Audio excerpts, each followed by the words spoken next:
سيدنا ومولانا محمد معدن الجود والكرم منبع العلم والهلم والكرم وعلى آله وأصحابه وبارك وسلم صلاة وسلام عليك يا سيدي يا رسول الله صلى الله عليه وسلم سبحان ربك رب العزة عما يصفون وسلام على المرسلين والحمد لله رب العالمين بحق لا إله إلا الله محمد رسول الله صلى الله تعالى عليه وسلم. الحمد لله الحنان المنان الذي خلق الإنسان وعلمه البيان والصلاة والسلام على رسوله سيد الإنس والجان وعلى آله وأصحابه ذوي الخير والإحسان. أما بعد قال الله تبارك وتعالى في القرآن المجيد والفرقان الحميد كما ورد في سورة النساء فأعوذ بالله من الشيطان الرجيم بسم الله الرحمن الرحيم فلا وربك لا يؤمنون حتى يحكموك فيما شجر بينهم ثم لا يجدوا في أنفسهم حرجا مما قضيت ويسلموا تسليما. وقال سيدنا رسول الله صلى الله تعالى عليه وسلم لا يؤمن أحدكم حتى أكون أحب إليه من والده ووالده والناس أجمعين أو كما قال صلى الله عليه وسلم. آمنت بالله صدق الله البصير القدير وصدق رشيد النذير والحمد لله رب العالمين. محترم و مکرم پیران اعظام، معطر و مقتدر علماء ذوی الاحترام، شورائے اکرام، حفاظ اکرام، ائمہ اکرام اور دور و نزدیک سے چل کر اس سرد کے موسم میں اس گرم جوشی کے ساتھ بیٹھی میری سنی عوام، السلام علیکم ورحمۃ اللہ تعالی وبرکاتہ.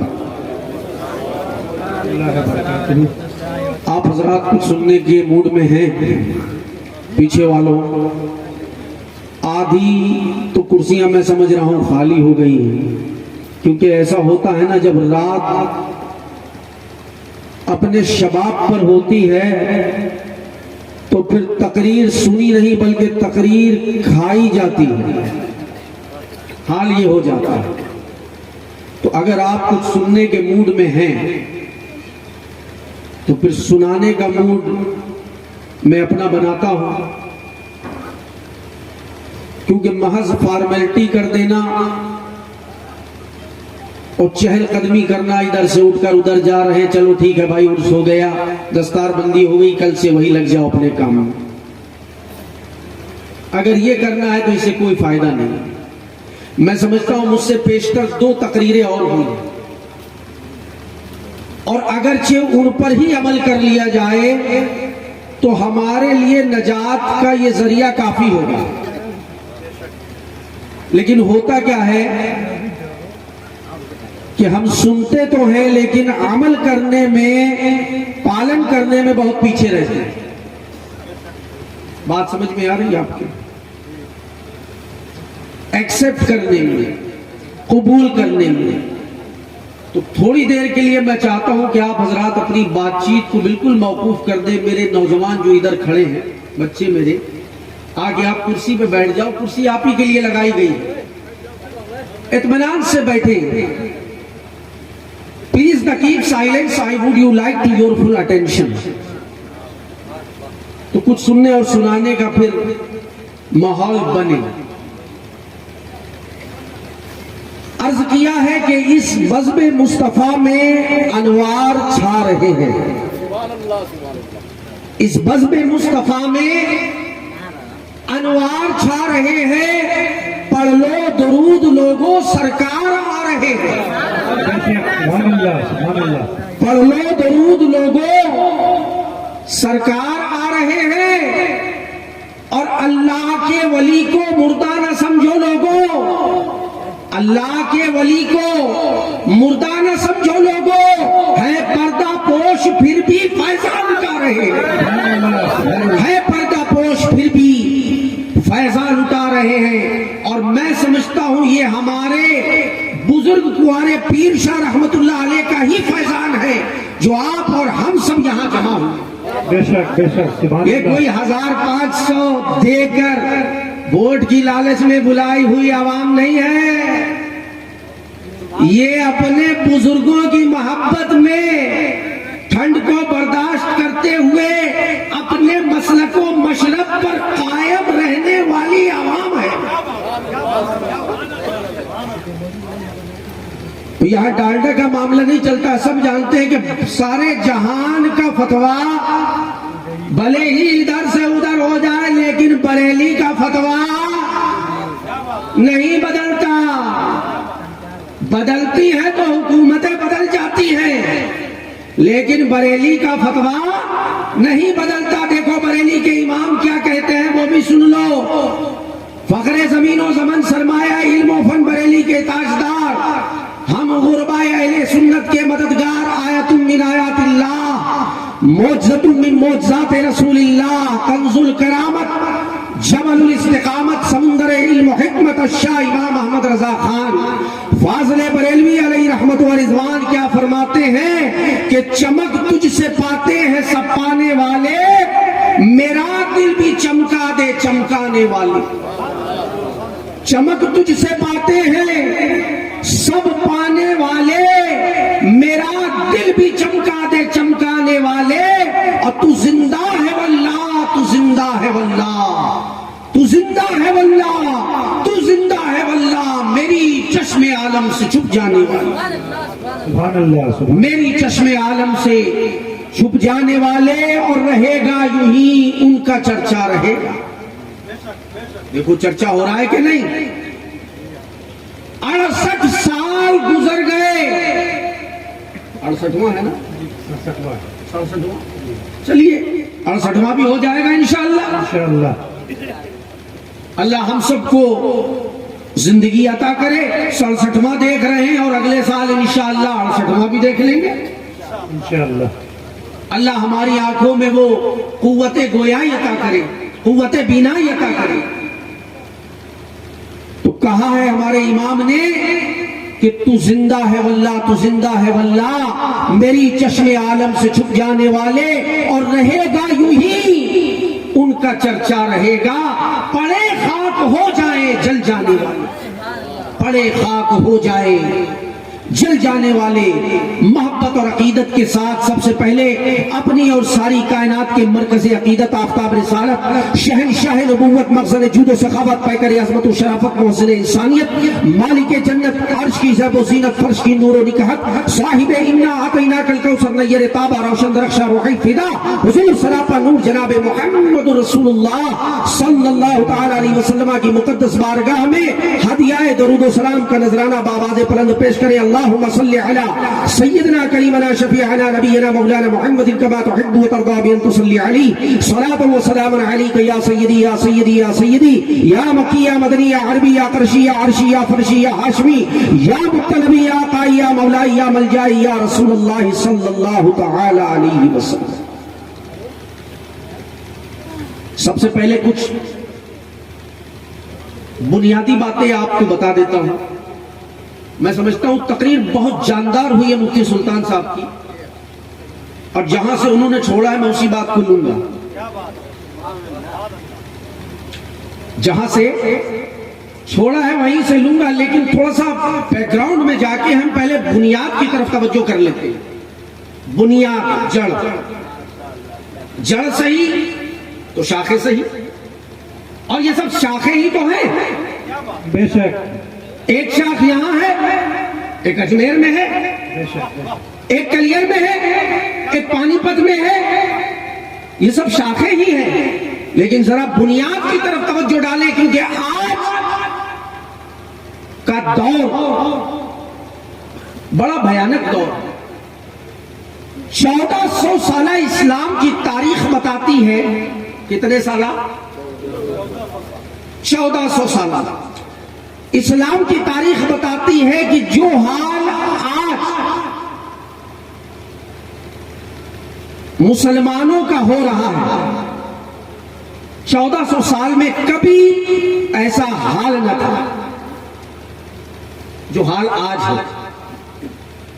اب اس کے بیک گراؤنڈ میں جو اس کا ریزن ہے تھوڑا سا ہم اس پہ روشنی ڈالیں گے. اس کے بعد ان اولیاء کاملین نے اسی بنیاد پر اسی نقش قدم پر چلتے ہوئے اپنی زندگی کو گزارا تو اللہ والوں نے ان کا چرچا ان کا ذکر صبح قیامت تک جاری اور ساری کر دیا. ان کا فیض صبح قیامت تک جاری اور ساری کر دیا. لیکن وجہ کیا ہے؟ سبب کیا ہے؟ کہ انہوں نے اپنی زندگیوں کو کس طرح سے گزارا ہے اور بنیاد کو کس طرح مضبوطی سے پکڑا ہے. پہلے ہم تھوڑا سا اس پر روشنی ڈالتے ہیں. آج ابھی مفتی سلطان صاحب کہہ رہے تھے علم کے تعلق سے بڑی جامع اور مانع تقریر ہوئی ہے. میں سمجھتا ہوں کہ 99% لوگ اسکول کالج یونیورسٹی میں اپنے بچوں کو تعلیم دلواتے ہیں. دور حاضر کی ضرورت بھی ہے. اس میں لوگ جلدی سر ہلاتے ہیں. اب دور حاضر کی ضرورت یہ نہیں ہے کہ ہم قرآن کو سیکھیں، نہ صرف قرآن کو پڑھیں بلکہ قرآن کو پڑھنے کے ساتھ ساتھ قرآن کو سمجھیں بھی. صرف پڑھ لینے سے بات نہیں بنتی کہ بس پڑھ لیا کام ہو گیا. بھائی اگر کوئی پڑھ لے، میرے سامنے ڈاکٹر ذوالفقار بیٹھے ہیں، میڈیکل کالج میں میڈیکل کی کتابیں پڑھ لی لیکن اس کے بعد پریکٹس نہیں کی، سب بھول جائیں گے. اس کے بعد اس کو سمجھا نہیں. 50,000 میڈیسن کے سالٹ کنٹینٹ ایک میڈیکل پریکٹیشنر کے مائنڈ میں ہمہ وقت رہتے ہیں. 50,000. اس پر ہماری توجہ نہیں جاتی. لیکن آج 1% لوگ اپنے بچوں کو مدرسے میں پڑھاتے ہیں. اس کی بھی ضرورت ہے، بلکہ میں کہتا ہوں اس کی اشد ضرورت ہے. اسکول کالج کی تعلیم، عصری تعلیم ضرورت ہے. کس بنیاد پر؟ میرے پاس ایک استفتاء کیا کسی نے، اور جس نے استفتاء کیا تھا وہ خود ایک عالم دین ہے، سید مولانا عبدالحبیب رضوی صاحب. استفتاء میں 9 سوال تھے. پہلا سوال میں آپ کو سناتا ہوں. پہلا سوال کیا تھا؟ کیا فرماتے ہیں علماء دین مفتیان شرع مندرجہ ذیل مسائل میں ان کے بارے میں کیا کہتے ہیں کہ اسکول اور کالج کی تعلیم دلانا کیسا ہے، جبکہ اسکول اور کالج کی تعلیمات کی اکثر کتابیں کفریات پر مشتمل ہیں. کیا کرو گے؟ وہاں جا کیا بولو گے؟ بھارت بھاگیہ ودھاتا، نکل جاؤ گے. 9 2 11 نہیں بلکہ سیدھے 12 13 14.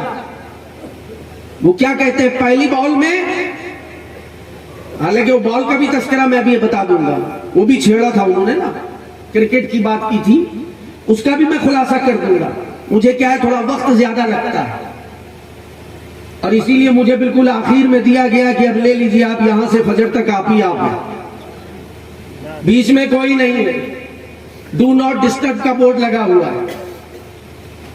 کیا فرماتے ہیں کہ جبکہ اکثر کتابیں کفریات پر مشتمل ہیں، ادھر ایک ہمارے مرید آ گئے، بولے حضور ایک مسئلہ آ گیا ہے، ہماری اہلیہ کو پائلس ہو گیا ہے. پائل سمجھتے ہیں؟ بواسیر. اب آپ کی زبان میں کیا کہتے ہیں وہ تو مجھے پتہ نہیں، آپ کیا کیا بھوجپوری چلتی ہے؟ بواسیر. اب مسئلہ یہ ہے کہ کوئی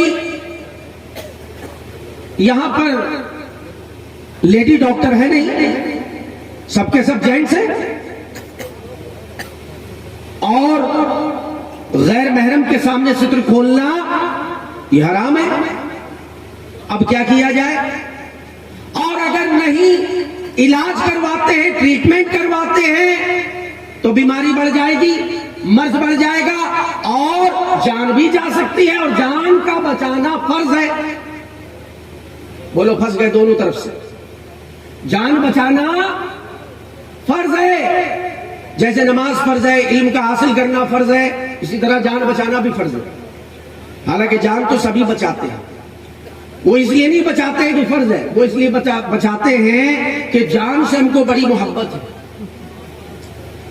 اگر کہتے دروازے میں انگلی ادھر ڈال دو، کہ نہیں بھیا کیسی باتیں کر رہے ہیں. اور امام اہل سنت کیا کہتے ہیں؟ جان ہے عشق مصطفیٰ، جان ہے عشق مصطفیٰ، روز فضو کرے خدا، جس کو ہو درد کا مذاق وہ ناز دوا اٹھائے گا. سبحان اللہ، سبحان اللہ. میں دونوں چیزیں لے کے چل رہا ہوں کیونکہ میں خود ایک کوالیفائڈ ڈاکٹر ہوں اور میں خود لکھنؤ میڈیکل کالج میں خود تعلیم حاصل کر چکا ہوں. ماشاء اللہ. اور میں ایم بی اے بھی ہوں، ماسٹر آف بزنس ایڈمنسٹریشن کا بھی ڈپلوما ہے میرے پاس. 1 کروڑ روپے کی پروجیکٹ رپورٹ میں 1 گھنٹے میں بنا کے آپ کو دے دوں گا.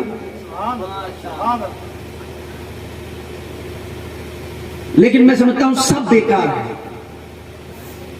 آج اگر میں آپ کے سامنے بیٹھا ہوں، کس بنیاد پر بیٹھا ہوں؟ کہ میں ایک ڈاکٹر ہوں.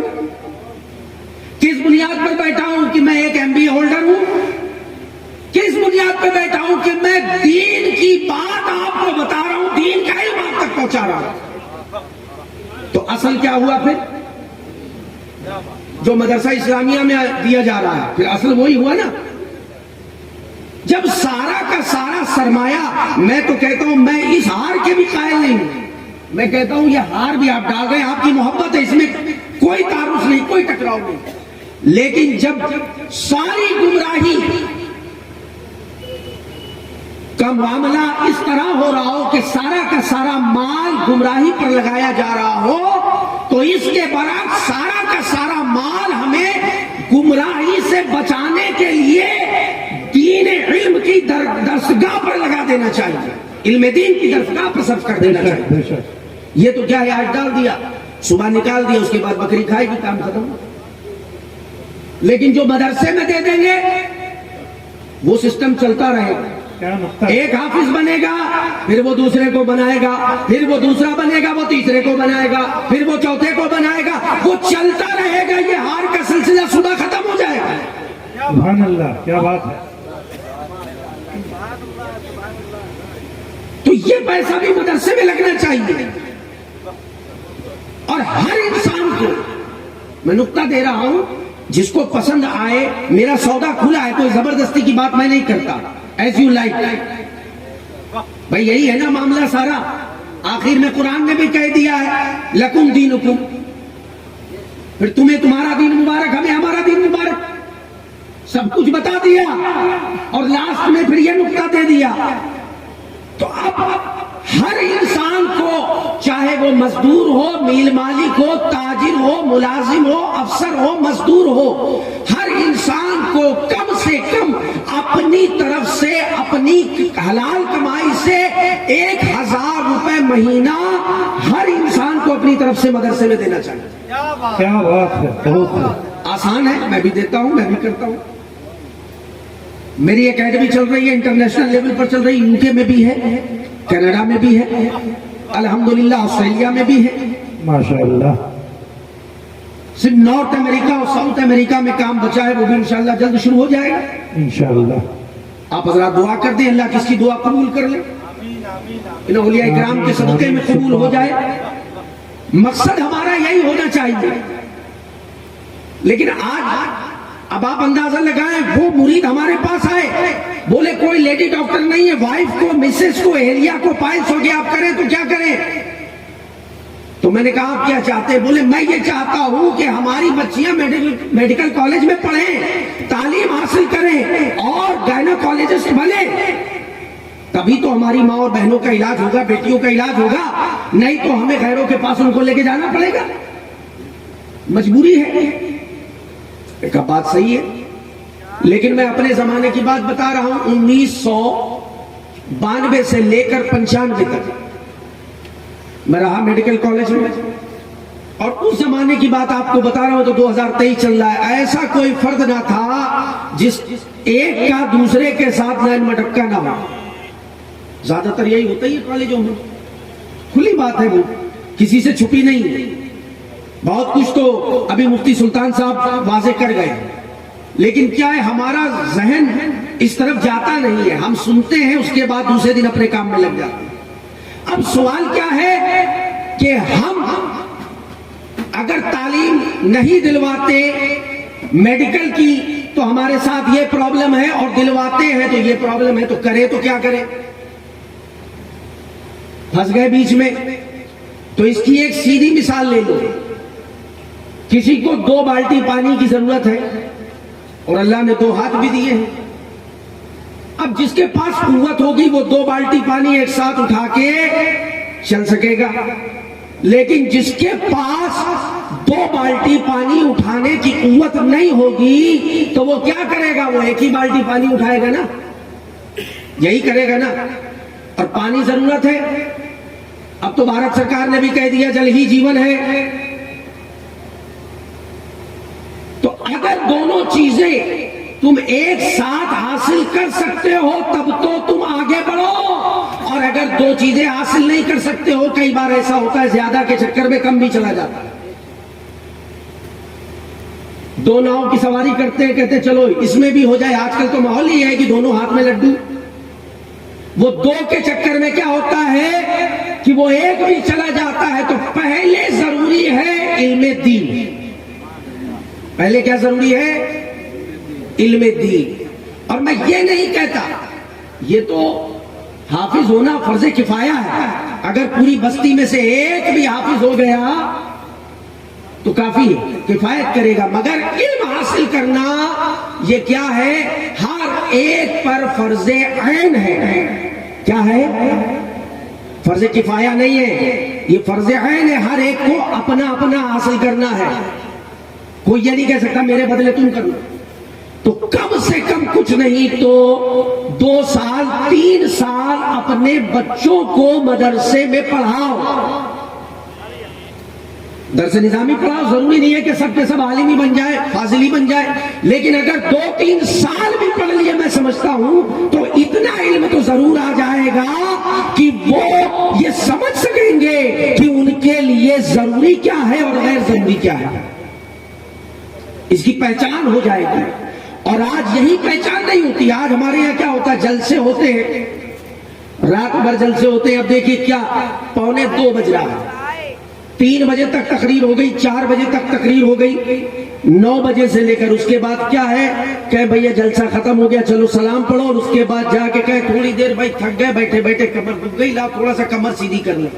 پھر وہ کمر سیدھی کرنے کے لیے جو لیٹتا ہے تو پھر صبح 7-8 بجے تک وہ پورا سیدھا ہی ہو جاتا ہے. بولو ہوتا ہے نہیں ہوتا؟ ہوتا ہے نا. الا ماشاء اللہ کسی کے دل میں خوف خدا ہو اور وہ اس بات کو بغور سمجھ لے کہ ہمارے لیے کیا صحیح ہے اور کیا غلط ہے، تو سمجھ لے.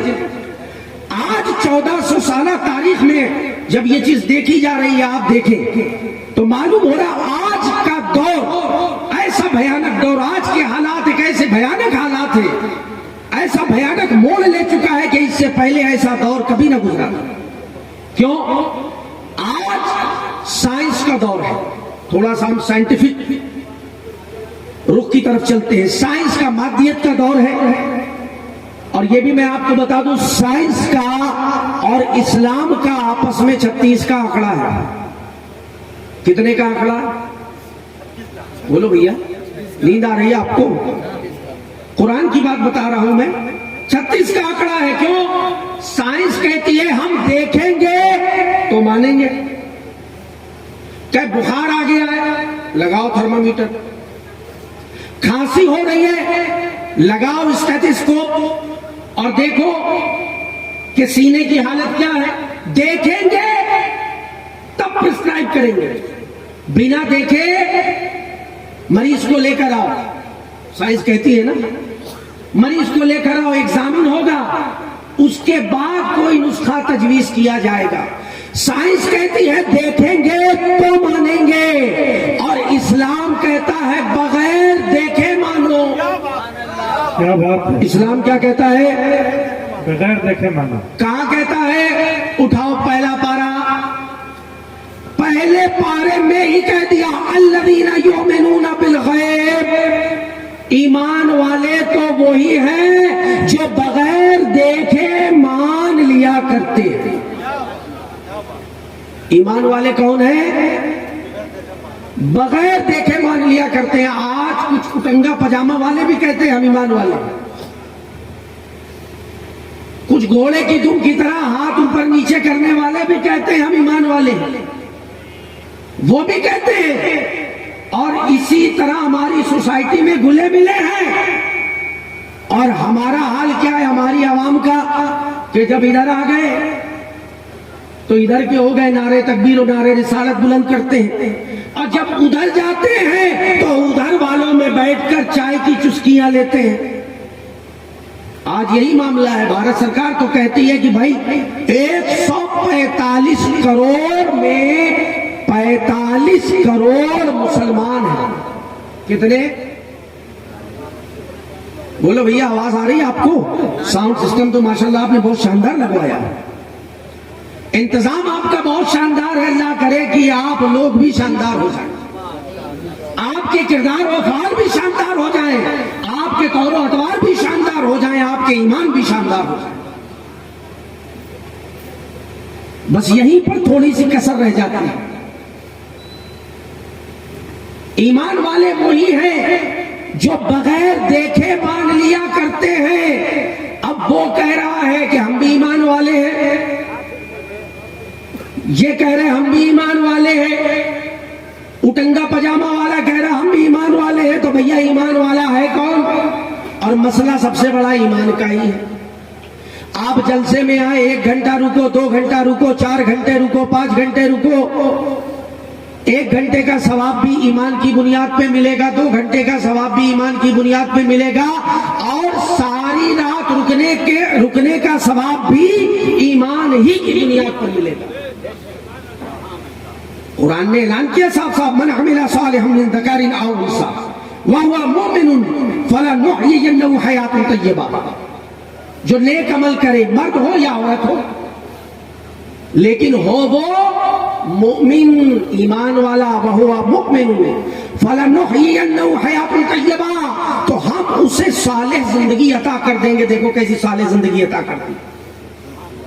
67واں سال ہے. سبحان اللہ. کیسی صالح زندگی عطا کری ہے.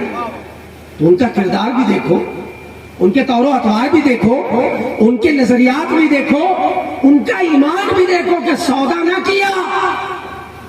جیسے یہاں 1856 کی آندھی میں سودا کیا گیا، وہ سودا نہیں، بلکہ یہ وہ ہیں جنہوں نے اپنے آپ کو قربان کر دینا گوارا کر دیا، مگر ایمان کے لیے بک جانا گوارا نہ کیا.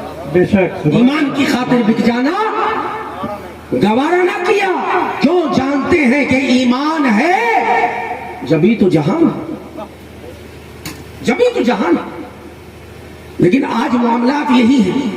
اور اس اسٹیج سے، مدرسہ اسلامیہ کے اس جلسے سے میں پیغام یہی دینا چاہتا ہوں کہ آپ اپنے ایمان کو سنبھالو. زہر، پوائزن جیسے دودھ میں گھل جاتا ہے، مل جاتا ہے، اسی طرح بدمذہبیت، منافقت، صلح کلیت آج ہمارے معاشرے میں گھل مل گئی ہے، اور ہمیں اس کو الگ تھلگ کر دینا ہے.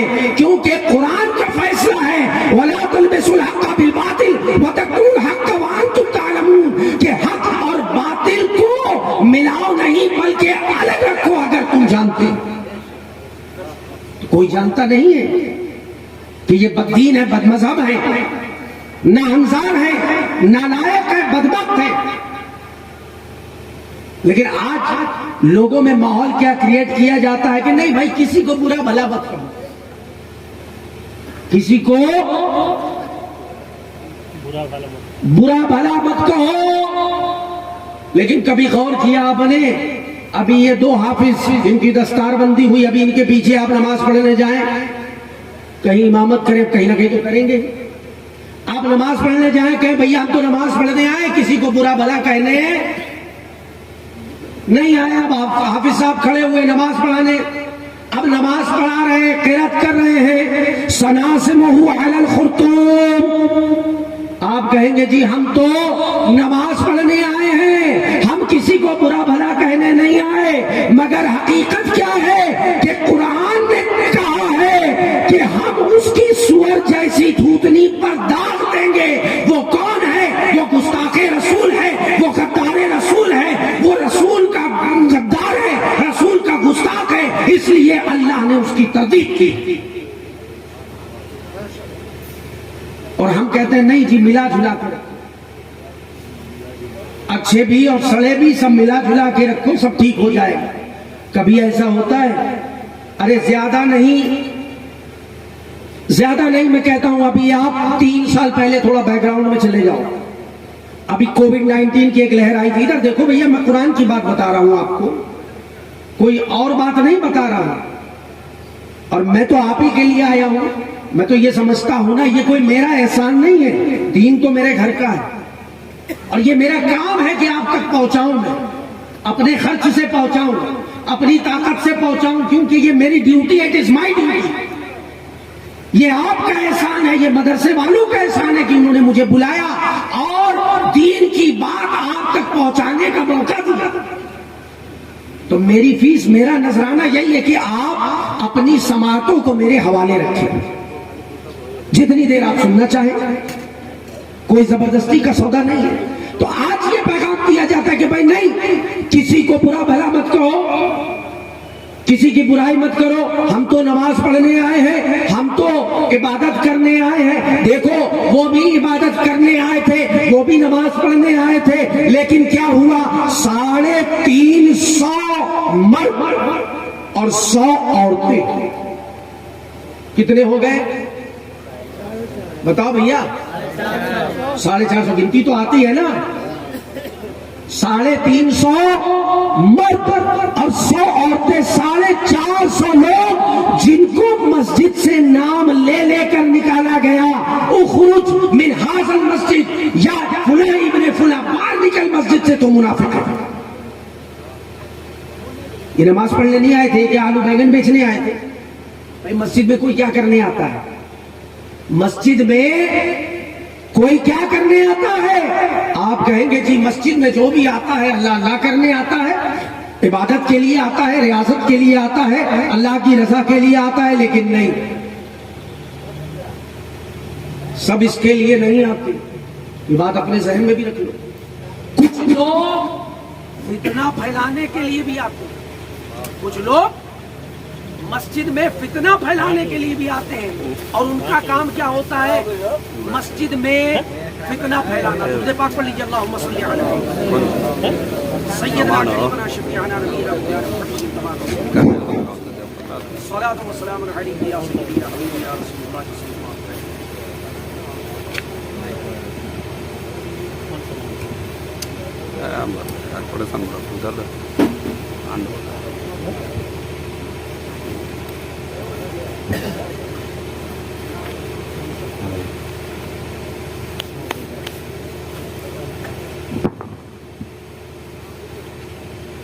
محبت سے درود پاک پڑھیے. اللہم صلی علی سیدنا و مولانا محمد و علی سیدنا و مولانا محمد بارک وسلم صلاۃ و سلام علیک یا رسول اللہ صلی اللہ علیہ وسلم.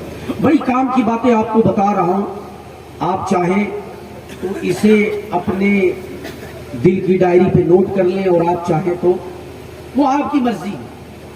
کیونکہ ہر عالم کا کام کیا ہے کہ دین کے پیغام کو عوام تک پہنچانا. کیا کام ہے؟ پہنچانا، منوانا نہیں. یہ بات اپنے ذہن میں رکھ لیں. پیغام کو، دین کی بات کو بتا دینا، پہنچا دینا. منوانے کی ذمہ داری نہیں ہے، منوانے کی کوئی گارنٹی نہیں. یہ کام تو نبیوں کو بھی نہیں دیا گیا. بات سمجھ میں آ رہی ہے آپ کو؟ آپ ادھر ہی دیکھ رہے ہیں، پہلے ان کو کرنے میں ہوتا کیا ہے، ذرا سا کچھ مسئلہ ہو جاتا ہے، سب لوگ اسی طرف دیکھنے لگتے ہیں جیسے کوئی اجوبہ ہوگا. اب یہ تو الیکٹرانک چیز ہے نا بھائی. چلو اب الیکٹرانک پر ہی بول دیتے ہیں, تھوڑا سا بات نکل آئی الیکٹرانک کی. ایک راستے سے 1000 راستے نکلتے ہیں. یہ کیوں بیٹھتے ہیں آپریٹر, کبھی سوچا ہے آپ نے؟ چلو الیکٹرانک پر ہی بول دیتے ہیں. ہم تو کہتے ہیں جہاں سے تم کہو وہاں سے ہم ثابت کریں گے, اور جو ثابت نہ کرے وہ 2 بات. ہم تو یہی بولتے ہیں, جہاں سے تم کہو وہاں سے ثابت کریں گے, جس کتاب سے تم کہو. یہ مائک لیا جاتا ہے, کہتے ہیں 6 مہینے کی گارنٹی ہے, سال بھر کی گارنٹی ہے. آہوجا کا ہے, آہوجا کا ہے یا اسٹرینجر کا ہے, جو بھی ہے, بہرحال 6 مہینے کی, سال بھر کی, 2 سال کی گارنٹی ہے. کیا مطلب گارنٹی ہے بھیا؟ خراب نہیں ہوگا؟ ہوگا. تو پھر گارنٹی کس چیز کی؟ گارنٹی اس چیز کی ہے کہ ہوگا تو ہم بنا کے دیں گے, اس چیز کی گارنٹی ہے. بات سمجھ میں آ رہی ہے؟ بلا تشبیہ ہو, بلا مثال. اسی طرح سے اللہ نے بھی گارنٹی دی ہے, اللہ نے بھی گارنٹی دی ہے. اب قرآن کو سمجھو گے تو پتہ چلے گا وہ گارنٹی کیا ہے. کہ ان الذین آمنوا وعملوا الصالحات سیجعل لهم الرحمن ودا. وہ جو ایمان لائے اور صالح عمل کرتے رہے تو اللہ کا ان کے لیے جنت کا وعدہ. یہ کیا ہے گارنٹی؟ یہ تو ہے نا بھائی. چلو الیکٹرانک سے سمجھ لوں. میں بھائی کہتا ہوں جہاں سے تم کو وہاں سے سمجھاتے ہیں. بھائی مقصد کیا ہے؟ مقصد حل ہو جائے. ہمارا مقصد ہے کہ ہمارے بھٹکے ہوئے نوجوان راہ پر آ جائیں. بس وہ راہ پر آ جائے, یہی ہماری فیس ہے, یہی نذرانہ ہے, یہی سب کچھ ہے. میرے مصطفیٰ نے اس دین کے لیے بڑی قربانیاں دی ہیں. ہم تو صرف نام لیتے ہیں نا. ابھی نام لے رہے تھے, شاعر صاحب پڑھ رہے تھے, امام حسین کا ایک شعر پڑھا تھا. ہم جھومتے ہیں اور داد و دہشت پیش کرتے ہیں, لیکن کبھی ہم نے غور سے دل پہ ہاتھ رکھ کے سوچا کہ میرے حسین نے اس دین کے لیے کیا قربانی دی. پورا خاندان لٹا دیا. ہمارے سامنے ایک بچہ فوت ہو جائے, بیٹا بات نہ کرو. جب دین کی بات ہو اس سے زیادہ ضروری کیا بات ہوگی؟ آپ سنیے. بات تو آپ کرتے رہتے ہیں سال کے 364 دن.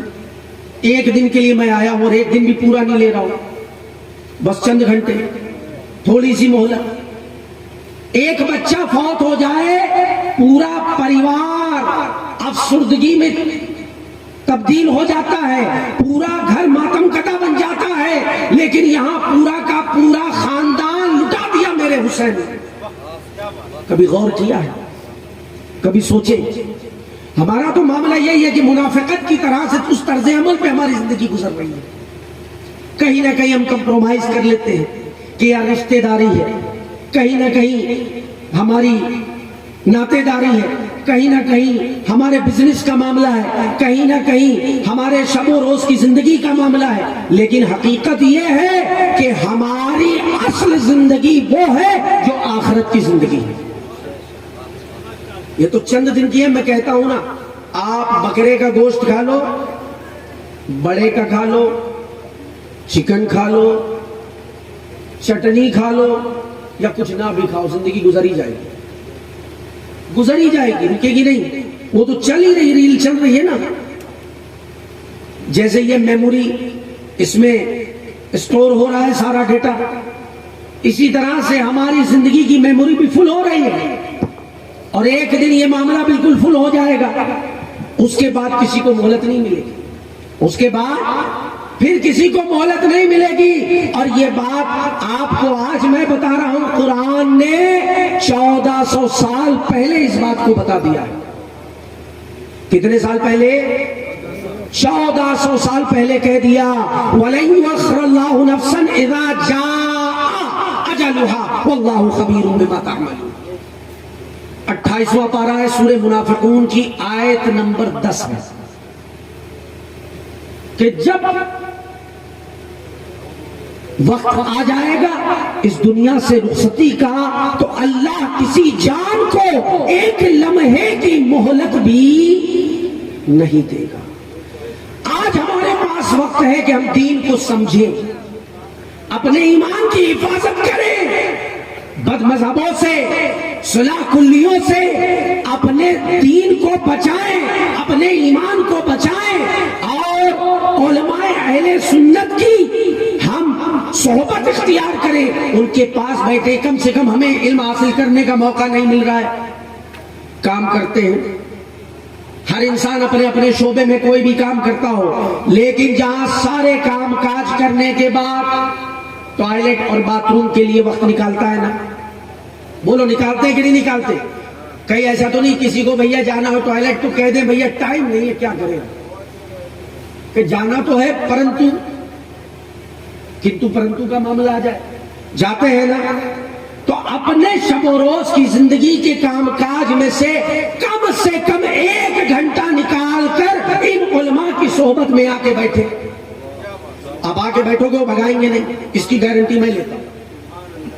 1 گھنٹہ آدھا گھنٹہ روز بیٹھو. یاد رکھنا، آپ عطر والے کی دکان پر جاؤ، عطر خریدو یا نہ خریدو، آپ کو کچھ نہ کچھ خوشبو تو وہاں سے مل ہی جائے گی. تو اگرچہ آپ علم حاصل کرنے میں کامیاب نہیں بھی ہوئے تو بھی ان علماء کا فیضان تو آپ کو مل ہی جائے گا. لیکن اس کے لیے قربانی دینی پڑے گی. اس کے لیے کیا کرنا پڑے گا بھیا؟ قربانی دینی پڑے گی. اور قربانی یہ اسلام کا، ایمان کا سب سے اہم ترین حصہ. یہ وہ قربانی نہ سمجھنا آپ جانور والی کہ ہاں وہ کرتے ہیں بقرعید میں، وہ قربانی نہیں ہے. یہ وہ قربانی ہے جس کے بارے میں 4 پارے کی پہلی آیت میں کہا گیا لن تنالوا البر حتى تنفقوا مما تحبون. تم ہرگز کامیابی کو نہیں پہنچ سکتے جب تک کہ اپنی محبوب ترین چیز کو اللہ کی بارگاہ میں قربان نہ کرو. کامیابی کو نہیں پہنچ سکتے.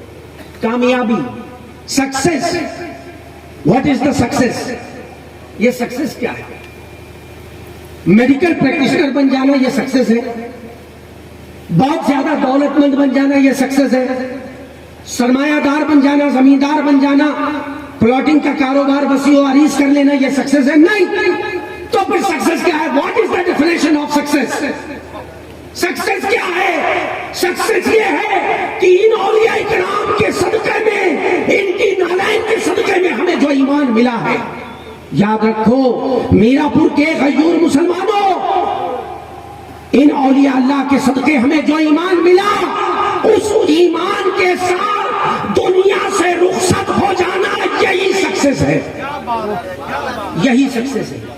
اور اگر ایمان نکل گیا تو تمہاری زمینیں بھی پڑی رہ جائیں گی، تمہاری چمچماتی کاریں بھی دھری رہ جائیں گی، تمہارا بینک بیلنس بھی جمع رہ جائے گا، تمہارا سرمایہ بھی پڑا رہ جائے گا، اور ہاتھ آخر میں کچھ نہیں آئے گا.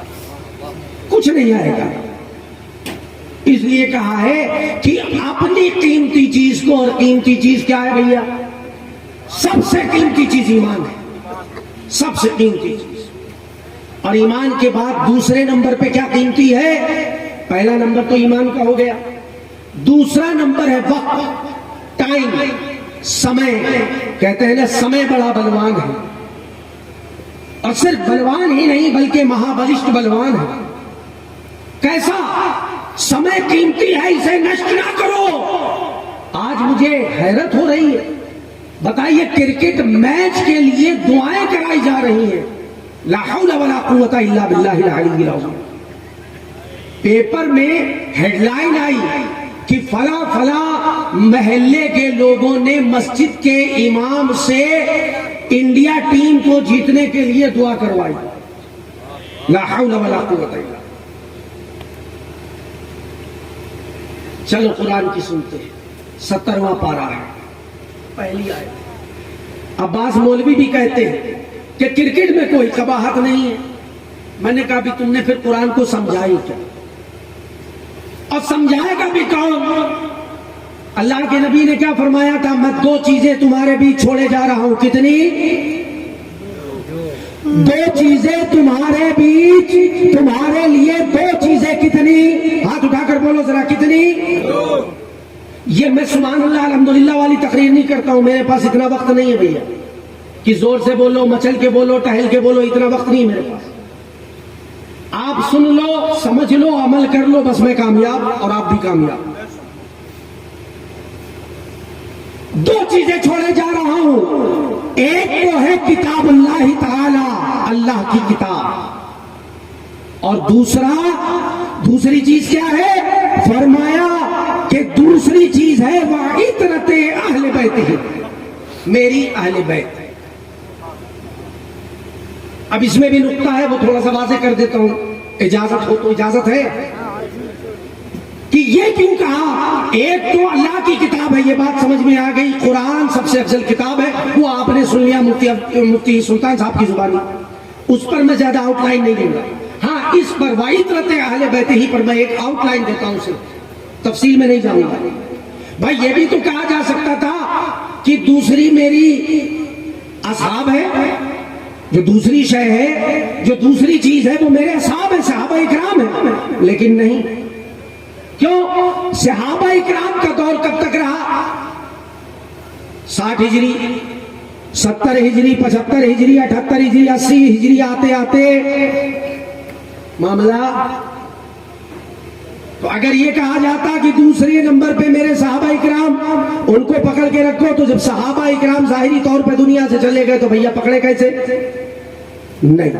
اسی لیے کہا ایک تو کتاب اللہ تعالی اور دوسری میری اہل بیت ہے. اگر تم ان دونوں کو مضبوطی سے پکڑ کے رکھو گے تو کبھی تم گمراہ نہیں ہوگے، کبھی گمراہ نہیں ہوگے. اور ان دونوں کا ساتھ آپس میں ایسا ہے، قرآن اور میری اہل بیت کا، کیونکہ جیسے قرآن قیامت تک ہے ایسے ہی میری اہل بیت قیامت تک ہے. بے شک، سبحان اللہ. اور یہ آپس میں ایسے جڑے ہیں کہ حوض کوثر پر آنے تک جدا نہ ہو. سبحان اللہ، سبحان اللہ. تو بھیا سمجھائے گا وہی جو خود پہلے سمجھا ہو. جو خود ہی نہ سمجھا ہو دوسروں کو کیا سمجھائے گا. اور سب سے زیادہ میں دیکھتا ہوں یہ پنڈا لال مولوی، یہ ملا لوگ زیادہ کرکٹ کے دیوانے ہیں. سب سے زیادہ یہ بد مذہب ہے جنہوں نے اپنی بد مذہبیت کی گندگی کو سارے جہان میں پھیلا دیا ہے، جس کی بنیاد پہ آج مسلمان ذلیل و رسوا ہو رہا ہے. مسلمان اس بنیاد پہ ذلیل و رسوا نہیں ہے. یہ بات اپنے ذہن سے نکال دو کہ ہم خانوں میں بٹے ہیں، یہ بات ذہن سے نکال دو. یہ بہت مکار اور چالاک قسم کے لوگ بولتے ہیں کہ آؤ ایک ہو جاؤ، اور ہم کہتے ہیں چلو آؤ ایک ہو جاؤ، اور ابھی جلسے کے بعد کھڑے ہو کر سلام پڑھو تو بھاگ جائیں گے پیچھے. پھر نہیں ایک ہوتے، پھر ایک ہوتا نظر نہیں آتے. ہم کہیں گے چلو سب مل کے پڑھتے ہیں یا نبی سلام علیکم، چلو سب مل کے پڑھتے ہیں مصطفیٰ جان رحمت پہ لاکھوں سلام. کٹ لیں گے. بمبئی کی بھاشا میں کیا کہتے ہیں؟ کٹ لیں گے. لیکن یہاں درس دیا جاتا ہے ایک ہو جاؤ، ایک پلیٹ فارم پہ آ جاؤ، ایک تعداد بن جاؤ. یہ بتاؤ کہ مسلمانوں نے جتنی جنگیں جیتی ہیں کیا یہ تعداد کی بنیاد پہ جیتی؟ تعداد تھی. جنگ یرموک میں اسلامی لشکر کی تعداد کیا تھی؟ چلو وہ بھی نہیں معلوم، کربلا کو دیکھ لو. اسلامی لشکر کی تعداد کیا تھی اور یزیدی لشکر کی تعداد کیا تھی؟ پھر کون جیتا اور کون ہارا اور کیسا ہارا؟ کہ دے مارا. بات سمجھ میں آئی؟ مسلمان کبھی بھی تعداد کی بنیاد پہ فتح حاصل نہیں کرتا. مسلمان کو جب بھی فتح ملتی ہے ایمان کی بنیاد پر ملتی ہے. یاد رکھنا یہ بات، ایمان کی بنیاد پر فتح ملتی ہے. ورنہ 3000 اور 18 میل لمبا لشکر کوئی مقابلہ بنتا ہے آپس میں؟ کوئی نہیں بنتا. اس پر بھی وہ کہتے ہیں، خالد بن ولید اس پر بھی کہتے ہیں کہ میرے ذمہ سالار حضرت جرار ابن اسود نے زیادہ بھیج دیے، میں تو صرف 300 ہی کہہ رہا تھا. وہ زیادہ دے دیے، وہ بڑے رحم دل ہیں، انہوں نے زیادہ دے دیے. اور حال یہ تھا کہ 18 میل لمبا لشکر بھی لرزہ برندام تھا. کیوں؟ کیونکہ وہ سچے اور پکے ایمان والے. وہاں ایسا مذہبیت کا معاملہ نہیں تھا کہ رات میں پڑھو، رات میں سنو اور صبح پھر وہی گل مل کے کہ چلو ایک ہی تھالی میں بیٹھ کے کھاتے ہیں، کوئی بات نہیں۔ کھیل کود میں ٹائم ویسٹ نہ کرو، بلکہ علماء کی صحبت میں آؤ، بیٹھو اور کرکٹ سے منہ موڑ لو۔ 70ویں پارے کی پہلی آیت کیا کہتی ہے؟ اقترب للناس حسابهم وهم في غفلة معرضون ما يأتيهم من ذکر من ربهم محدث الا استمعوه وهم يلعبون۔ لوگوں کا حساب نزدیک ہے اور وہ غفلت میں منہ پھیرے ہوئے ہیں۔ جب ان کے رب کے پاس سے ان کے لیے کوئی نئی نصیحت آتی ہے تو کھیلتے ہوئے، کیا کرتے ہوئے؟ کھیلتے ہوئے، لاہیۃ فی قلوبہم، ان کے دل کھیلتے ہوئے کھیل میں پڑے ہیں، وہ کھیل کود میں اپنا وقت صرف کر رہے ہیں، برباد کر رہے ہیں۔ تو اپنے وقت کو برباد نہ کرو۔ ٹھیک ہے کچھ نہیں ملا، کوئی بات نہیں، آج قرآن کو یاد کر لیا ہے، کل قرآن کے ترجمے کو بھی یاد کر لیں گے انشاءاللہ۔ بھائی ایک ہی ایک سیڑھی چڑھتے ہیں نا، پورا سینہ تو کوئی ایک ساتھ نہیں چڑھتا۔ آج قرآن یاد کیا، کل قرآن کے ترجمہ یاد ہوگا، پرسوں قرآن کی تفسیر یاد ہوگی، تو دھیرے دھیرے ہوتا جائے گا۔ لیکن جب علماء کی صحبت میں آئیں گے، بیٹھیں گے، وقت دیں گے تو پھر سیکھیں گے، تبھی تو سیکھیں گے نا۔ اپنے ایمان کی حفاظت کرو۔ ہر مسجد میں آنے والا، بات چل رہی تھی، ہر مسجد میں آنے والا وہ عبادت کے لیے نہیں آتا، ہر مسجد میں آنے والا صاحب ایمان نہیں ہوتا۔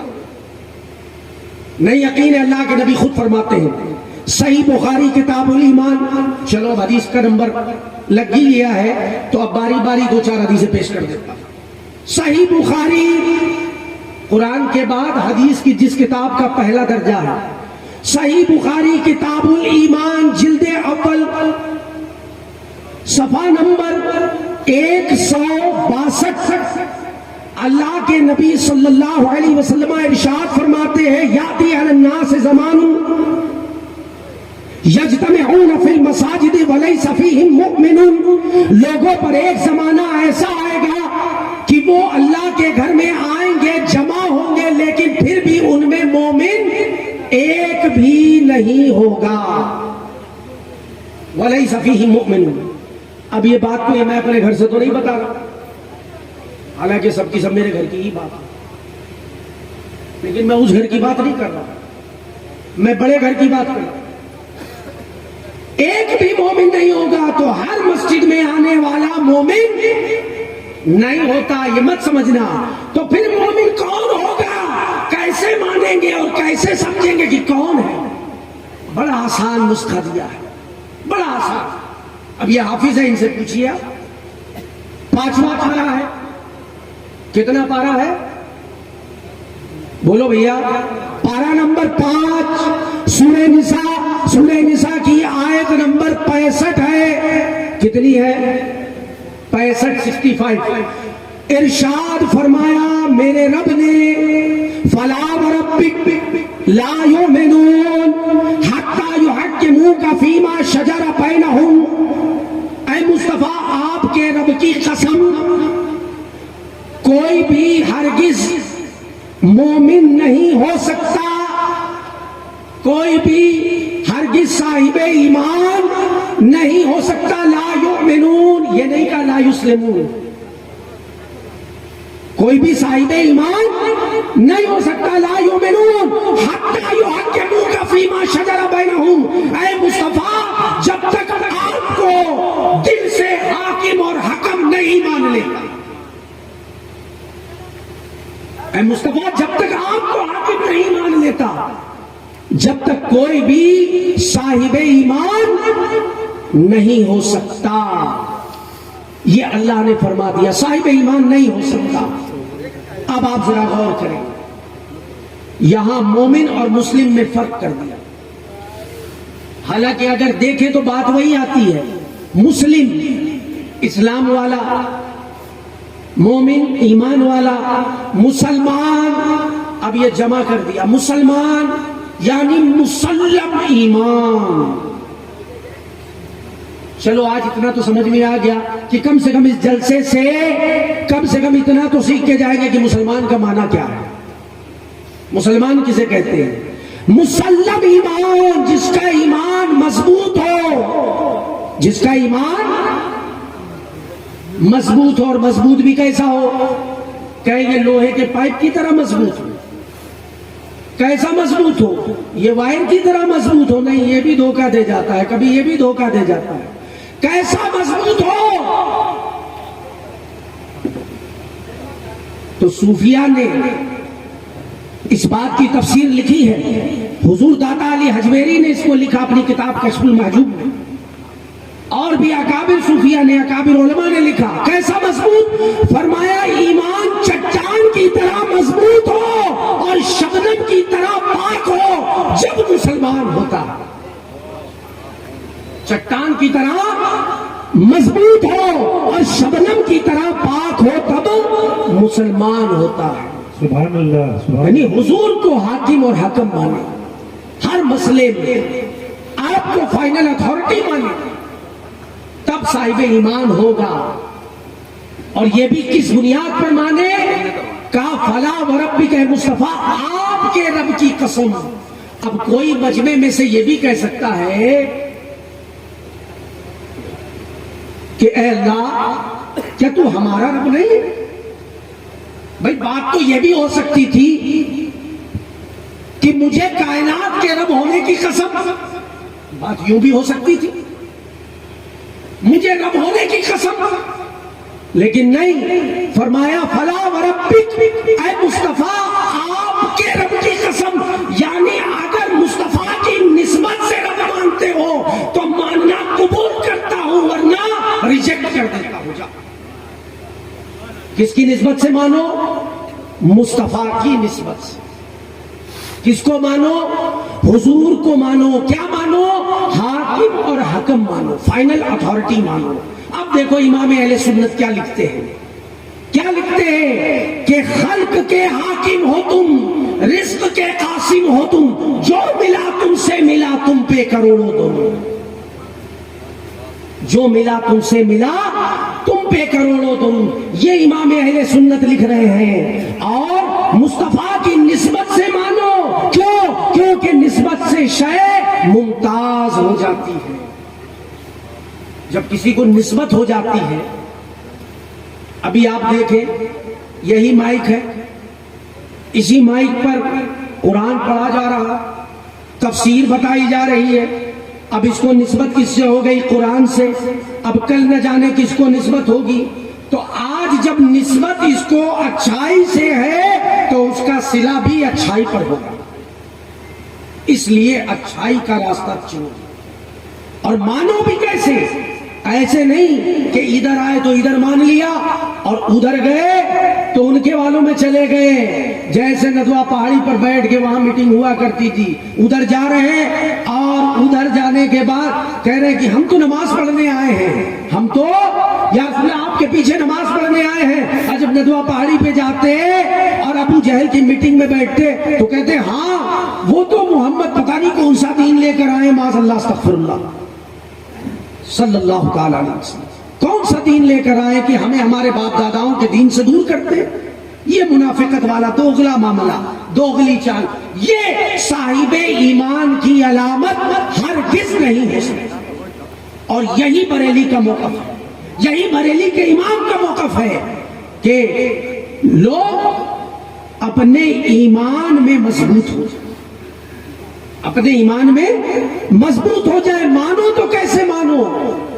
فرمایا جب مان لو تو ثم لا یجدوا فی انفسہم حرجا، پھر دل میں کوئی بوجھ، کوئی حرج محسوس نہ ہونے پائے. جیسے کہتے ہیں نا کہ ہاں وہ تو ٹھیک ہے لیکن یہ جو لیکن آ گیا نا یہ حرج آ گیا. اس کا مطلب یہ اگر لیکن آ گیا ہے تو پھر دل سے نہیں مانا. فرمایا ثم لا یجدوا فی انفسہم حرجا مما قضیت ویسلموا تسلیما. ایسے مان لو جیسے ماننے کا حق ہے. آپ ادھر سے چلو یا ادھر سے چلو، باتیں کی آ جائے گی۔ سورہ نساء پارہ 5 آیت نمبر 65 کو آپ دیکھ لو، یا پھر آپ ادھر آ جاؤ 22واں پارہ سورۃ الاحزاب کی آیت نمبر 56، اس کو تھوڑا سا الٹا کر دو، 65 کو الٹا کر دو، کیا بنے گا بولو؟ 56، 5 ادھر کر دو، 6 ادھر کر دو، کیا فرمایا؟ ان اللہ وملائکتہ یصلون علی النبی، بے شک اللہ اور اس کے فرشتے درود بھیجتے ہیں غیب بتانے والے نبی پر۔ یا ایھا الذین آمنوا، اے ایمان والو تم بھی صلو علیہ وسلموا، درود بھیجو اور سلام بھیجو، بات ختم ہو جاتی۔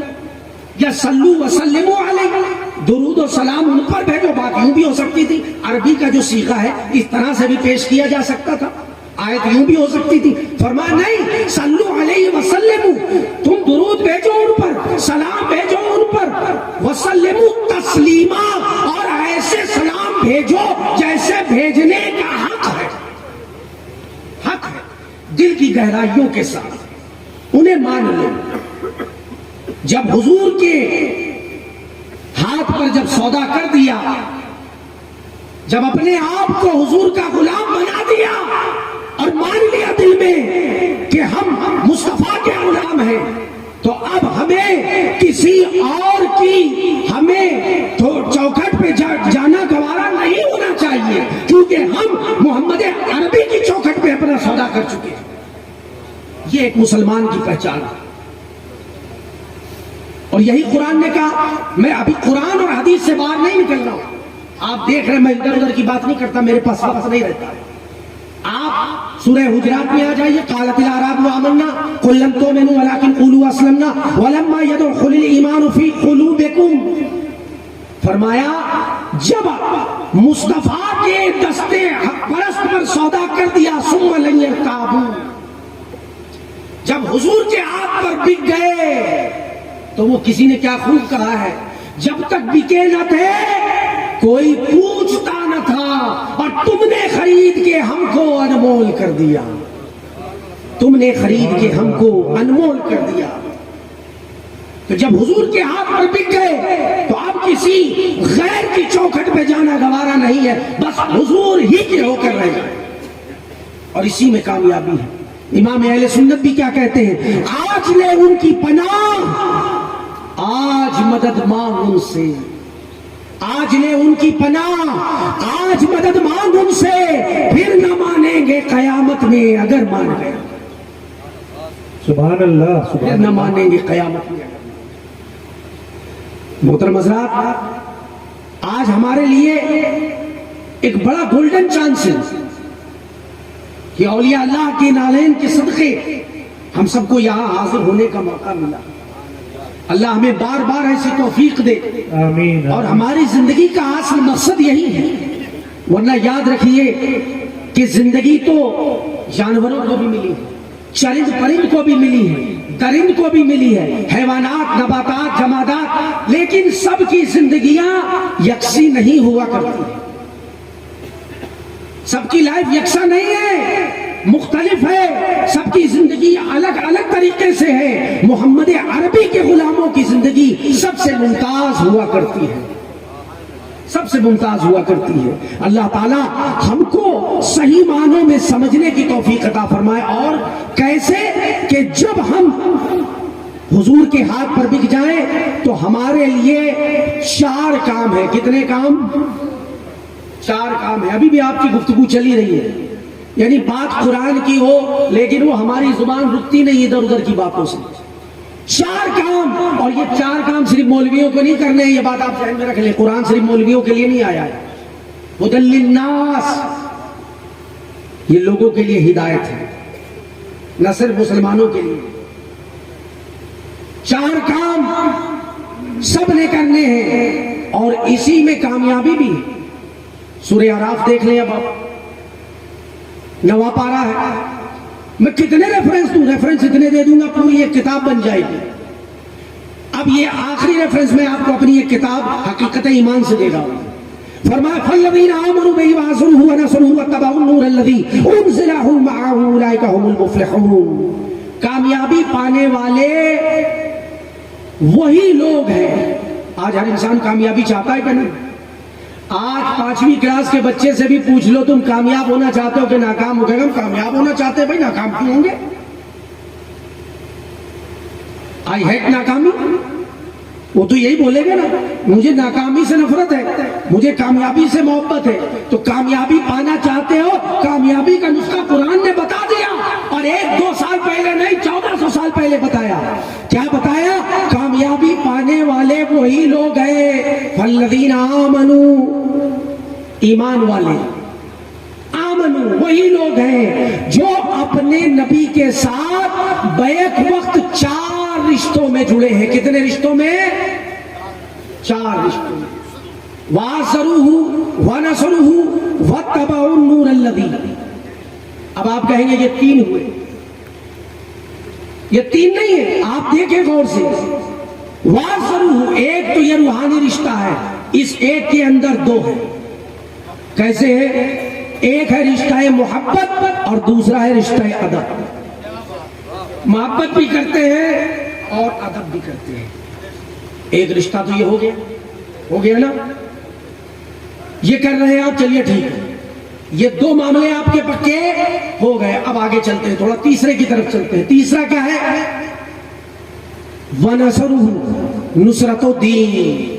جو دین حضور لے کر اس کائنات میں تشریف لائے, اس دین کو غالب اور نافذ کرنے کے لیے جد و جہد کرنا. وہ ہم نہیں کرتے. وہ ہم سوچتے ہیں کہ ہم نے تو اپنے 100 روپے دے دیے مدرسے میں, بہت بڑا ہم نے تیر مار دیا ہے, یا 100 دے دیے, یا 1000 دے دیے, یا لاکھ دے دیے, ہم نے 30 تیر مار دیا. بولے عثمان غنی سے بڑا کسی نے مال خرچ کیا ہے؟ ابو بکر سے زیادہ کسی نے مال و دولت خرچ کی ہے دین کے لیے؟ میرے آقا خود فرماتے ہیں کہ سب کا احسان تو میں نے دنیا میں دے دیا, لیکن ابو بکر کا احسان باقی ہے, اور ابو بکر کا احسان جو اس نے دین کے لیے کیا ہے, وہ ابو بکر کا احسان اسے قیامت میں رب دے. تو پھر ہم یہ سوچے کہ ہم نے 100 دیے, 500 دیے, 1000 دیے, لاکھ دیے, 10 لاکھ دیے. ارے ہم کیا کریں گے؟ پھر وہیں پہ ہم آ جاتے ہیں جہاں سے چلے تھے کہ پورا خاندان لٹا دیا, اور ہم یہاں تھوڑے سے پیسے دے کر ماں بدولت بنے پھر رہے ہیں. وَنَصْرُهُ نصرت و دین کے لیے جد و جہد کرو. اور وہ جد و جہد کیا ہے کہ جو دین حضور لے کر آئے, یا تو اس کو غالب اور نافذ کرو, اور یا پھر کرنے والوں کی مدد کرو. بھائی یا تو خود اگر ڈاکٹر ہے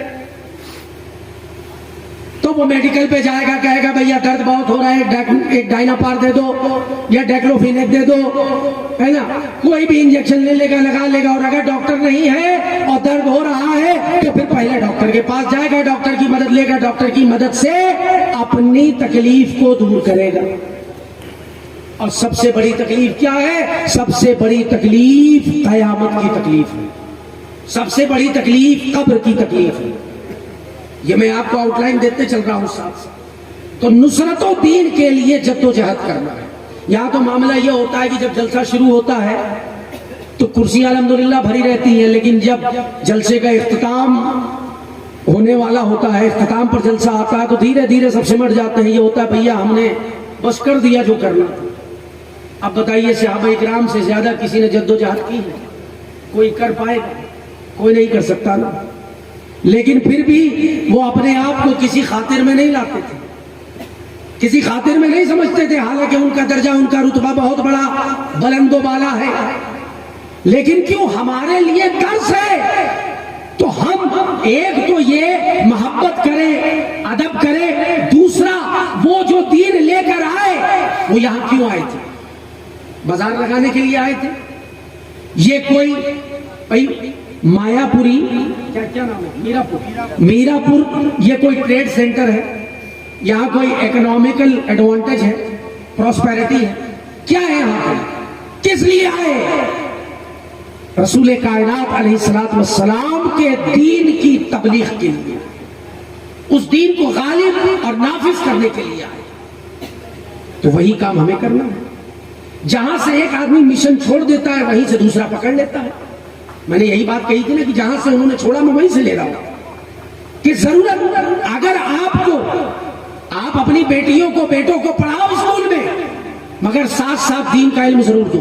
اگر وہ دو کام کر سکتے ہیں تو دونوں کراؤ، اور دو نہیں کر سکتے وہ کہتے ہیں ایک ہی کریں گے، کیونکہ دو کرنا ہر ایک کے بس کی بات نہیں ہے.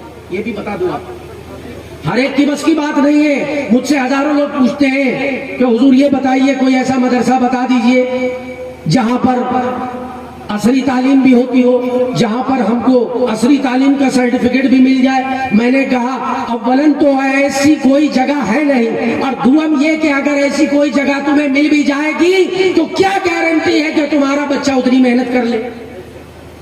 بابا آج تو انورٹر کا دور ہے نا، جنریٹر کا دور ہے.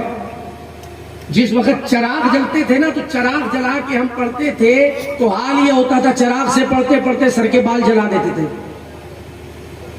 رات سے کب صبح ہو جاتا تھا پتہ ہی نہیں چلتا تھا. تو بڑی محنت کرنا پڑتی ہے.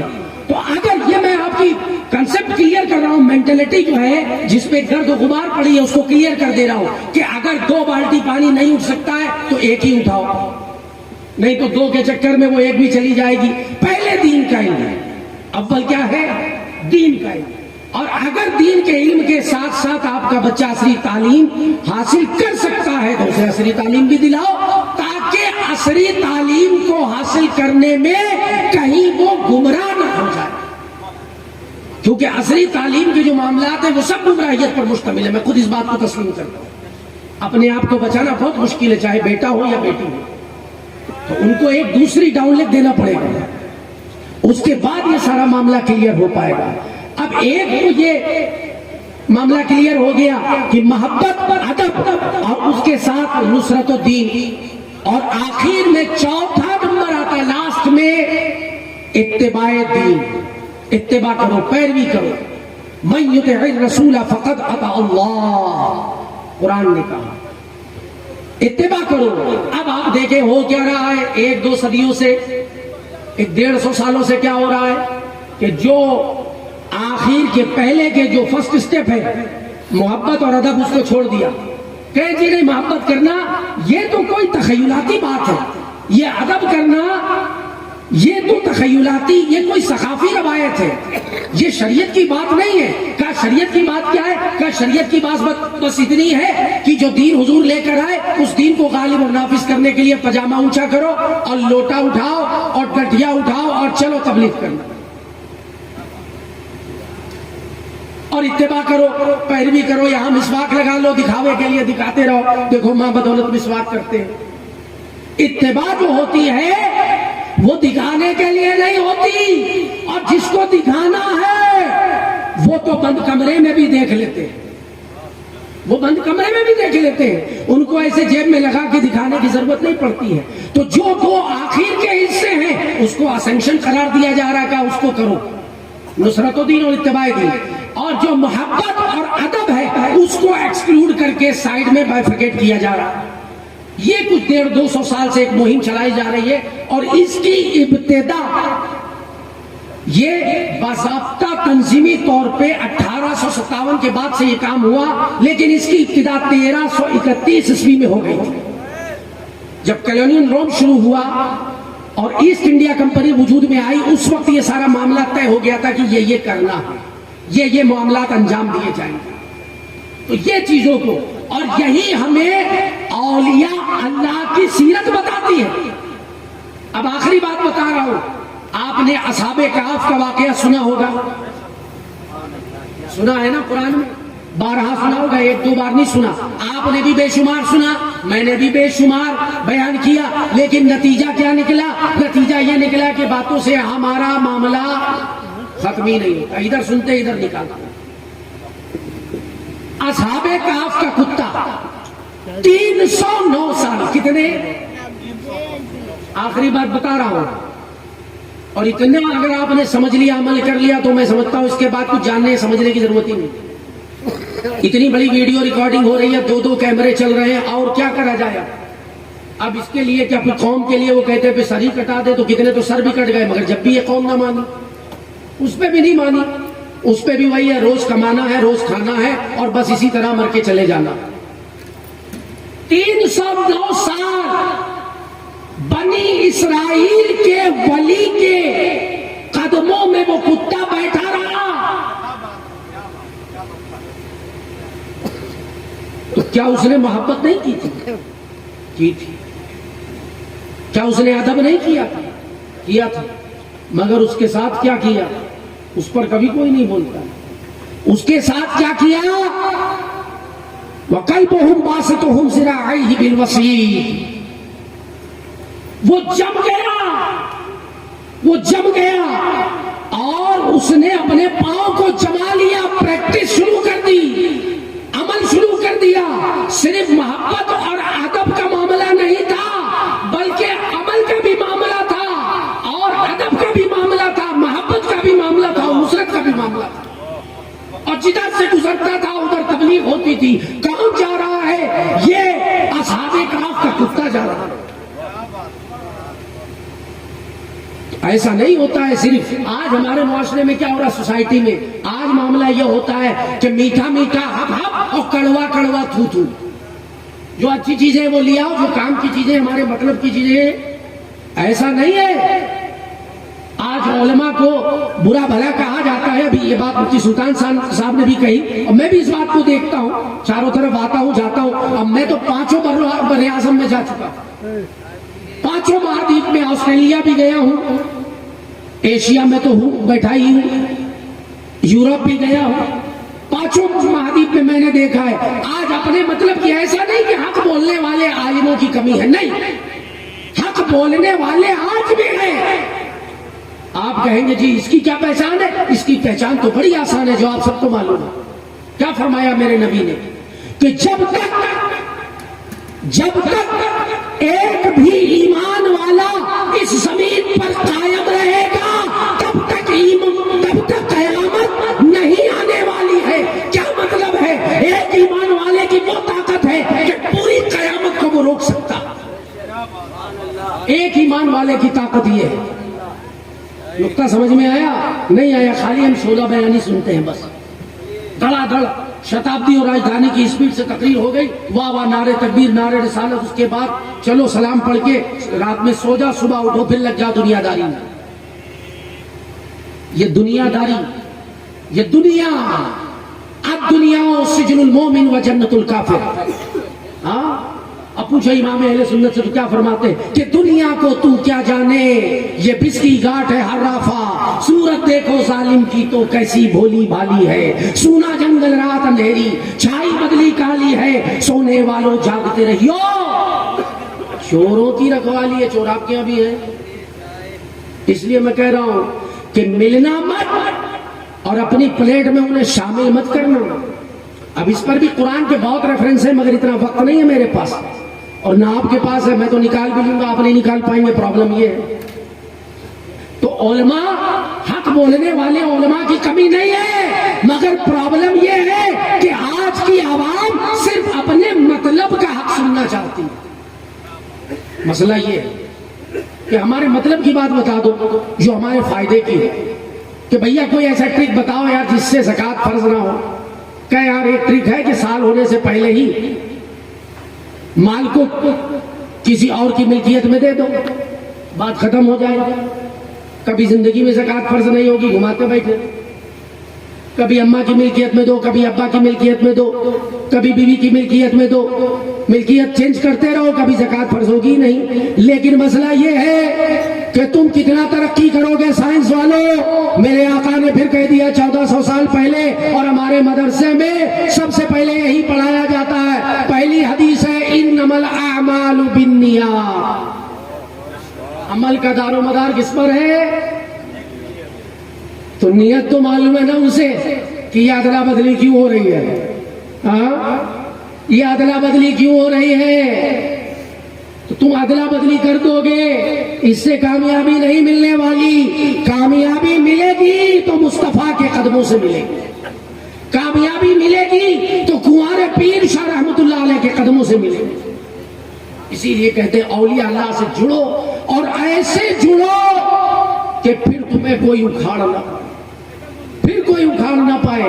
ایسے جلسے کرو کہ جلسے تمہارے کامیاب ہو جائیں، اور یہاں سے جب اٹھو تو ہمارے ہماری زندگی میں کوئی انقلاب پیدا ہو. یہ نہیں کہ جلسے سے پہلے ہماری زندگی جیسی چل رہی تھی، جلسے کے بعد پھر ویسے ہی چل رہی ہے، تو فائدہ کیا ہوا؟ فائدہ کیا ہوا؟ بھیا حج مقبول کی پہچان کیا ہے؟ عبادت مقبول کی پہچان کیا ہے؟ کہ عبادت کرنے سے پہلے وہ جس کیفیت میں تھا، عبادت نے اس کی کیفیات کو، اس کے نظریات کو بدل دیا ہے، زندگی میں ایک انقلاب رونما ہو گیا ہے، اور اب وہ سچا پکا محمد عربی صلی اللہ علیہ وسلم کا غلام بن چکا ہے، سچا اور پکا غلام بن چکا ہے. تو ایسی لو لگاؤ اور ایسی شمع منور کرو اپنے دل میں، ایسا چراغ روشن کرو کہ جو اعلیٰ حضرت امام اہل سنت نے کہا تھا کہ لحد میں عشق رخ شہ کا داغ لے کے چلے، اندھیری رات سنی تھی چراغ لے کے چلے. چراغ جلتا ہے نا، لیکن وہ کیسے جلتا ہے؟ وہ اپنے آپ نہیں جلتا ہے، جلایا جاتا ہے. وہ کیسے جلے گا؟ کہاں جلایا جائے گا؟ وہ مدرسہ اسلامیہ میں جلایا جائے گا. آؤ ان علماء کے قدموں میں، آؤ یہاں بیٹھو، یہاں تمہیں ہر سوال کا جواب ملے گا، اور نہیں ملتا تو مجھے فون کر لو، میرا نمبر لے لو، تمہیں ہر سوال کا جواب مل جائے گا. 24 گھنٹے میں کسی ٹائم کر لو، میرا فون کبھی بند نہیں ہوتا. حتیٰ کہ نماز کے اوقات میں بھی میں سائلنٹ کرتا ہوں، بند نہیں کرتا. فون بند ہوتا ہی نہیں، کیونکہ سارے جہان سے فون آتے ہیں. یہاں رات ہے تو ہر جگہ رات تو نہیں ہے، کہیں دن بھی ہوتا ہے، کہیں صبح بھی ہوتی ہے، کہیں شام بھی ہوتی ہے. اور عالم جو ہوتا ہے، ایک عالم وہ صرف میرا پور کے مسلمانوں کا رہنما نہیں ہوتا، وہ پوری قوم کا رہنما ہوتا ہے، پوری قوم کا رہنما ہوتا ہے. اور وہ صرف قوم مسلم کا رہنما نہیں ہے، بلکہ دوسرے مذاہب کے لوگوں کا بھی رہنما ہے.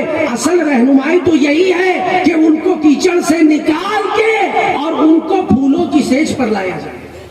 اور یہ سیج کہاں ملے گی؟ مصطفیٰ کے قدموں میں. اللہ تعالی ہم سب کو سننے اور سنانے سے زیادہ عمل کی توفیق عطا فرمائے. وآخر دعوانا ان الحمدللہ رب العالمین. استغفر اللہ ربی من کل ذنب واتوب الیہ. لا الہ الا اللہ محمد رسول اللہ صلی اللہ تعالی علیہ وسلم. صلاۃ و سلام کے لیے کھڑے.